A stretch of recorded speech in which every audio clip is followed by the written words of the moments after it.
Whack-a-mole. Fun game as a child. You go to like a arcade and you'd get that little hammer, like after that mole, and you could never hardly get him, and maybe a couple times. And honestly, when somebody asks me how the market is, I think to myself, it's a lot like whack-a-mole. That sucker's popping up all over and is very hard to predict. That's to say the least. It is, or the most. I think you said a lot. That's it in a short time. So what we're talking about today is something strange that is going on besides whacking moles, which Joe knows how to do since we have them in our yard. Let's transition completely over to the market and tell you what is so strange about what's going on here. What is interesting about today's market is there's 2.5 months of inventory of active homes able to be sold. In a balanced market, it is somewhere between 4 and 6 months, traditionally speaking, depending on who you talk to. So you would expect it to act like a seller's market, maybe even something like we had a few years ago in the unicorn years of COVID. However, it's really not acting like that at all. That's why it is such a strange market. So what are we seeing? Well, we're actually seeing houses on the market for 40 days. There are occasional times where you'd see multiple offers, but it is far more rare and really only based upon some characteristics we're going to talk about here in just a minute. We're Joe and Charity. We're local realtors, and we help people just like you make informed decisions every week on whether it's a good time to buy, sell, or move to our wonderful Pacific Northwest area. So let's jump in. There are 3 main reasons why this is happening, and the first reason has everything to do with buyers. Buyers are being extremely picky and extremely patient. And because they are being picky and patient, that affects what's going on. So you probably are aware of what happened during the COVID years.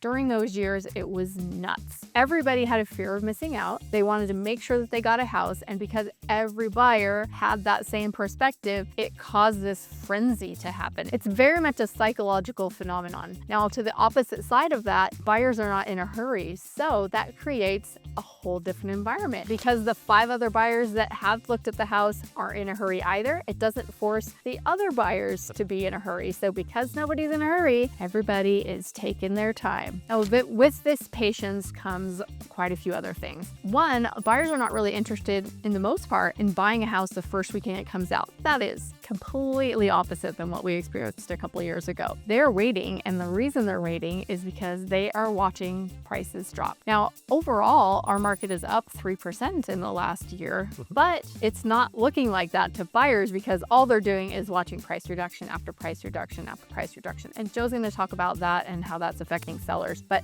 buyers are not acting quickly. So they're going to wait till maybe the second weekend or the third weekend. And while they're waiting, they're getting other auctions because new houses are being listed. And so they're going to compare the house that you've listed as a seller to the house down the street. And they're going to make sure that they've seen everything. And while they're being patient, they are being extremely picky, really, really picky. I have some clients that we actually looked at the same exact floor plan in the same neighborhood. And they chose one over the other just because there was a little bit more natural light coming in, and on the ceiling they could see the sheetrock tape lines. Not that there was any settling, it was just that probably the paint was a little thinner and the way the light was coming in, they could see those lines, and they decided on the other one. So that is an extreme amount of pickiness, and it's not just one buyer. We are seeing it over and over again. And who would blame them? Buyers have the time, and so they can be as picky as they want to, and it's the time for them to see what kind of great deal they can get. So of course they're being patient because they have the opportunity to do that. Now, the second reason why this market is acting strangely is because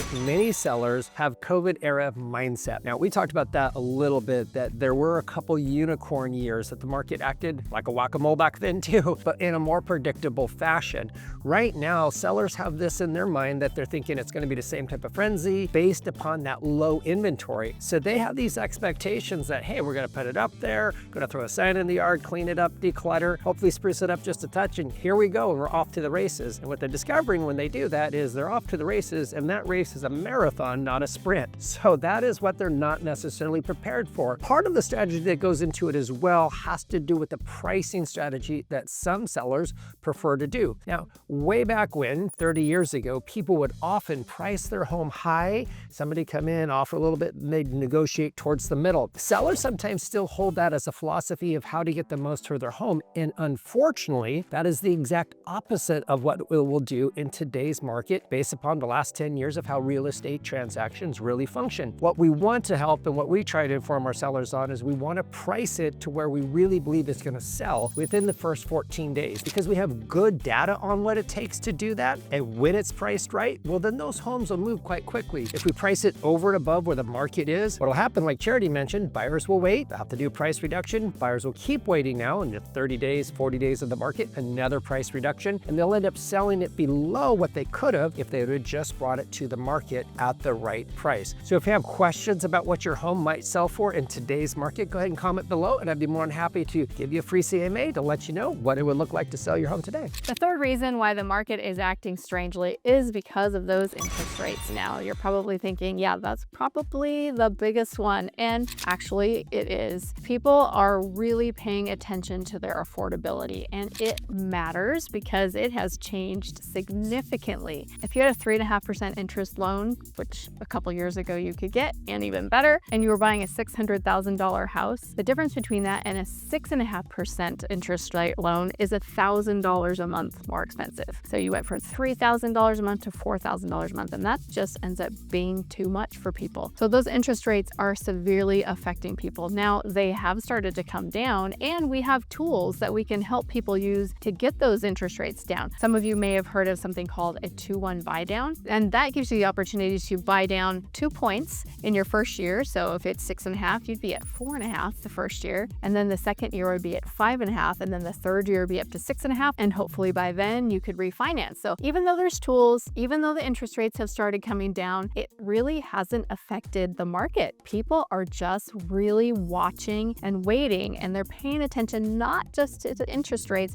but to all of the things that are happening in our world right now. People are feeling very unsettled, and then for that reason, they're not wanting to make quick decisions. I think all of those reasons are very good ones, and it creates a place where if sellers are very reasonable and understand how to sell their home, and buyers in a good position to be able to negotiate, that could create some really good win-wins. Because honestly, I don't think we're ever going to see 2.5%, 3.5% interest rates. I could be wrong. I don't have a crystal ball, don't have a magic wand, although those would be really cool, especially around lottery times. The reality is those things are a bygone era, and we need to deal with what the market is now and what will potentially look like moving forward. So let's jump into what this means for sellers. Now, Joe already covered the pricing strategy, and that is so important. So pricing your home where a buyer who's being patient and picky can look at it and think, that is a great deal for the price. So good that they don't even need to wait, because it's such a well-priced home for what they're getting that they do end up thinking a little bit of FOMO,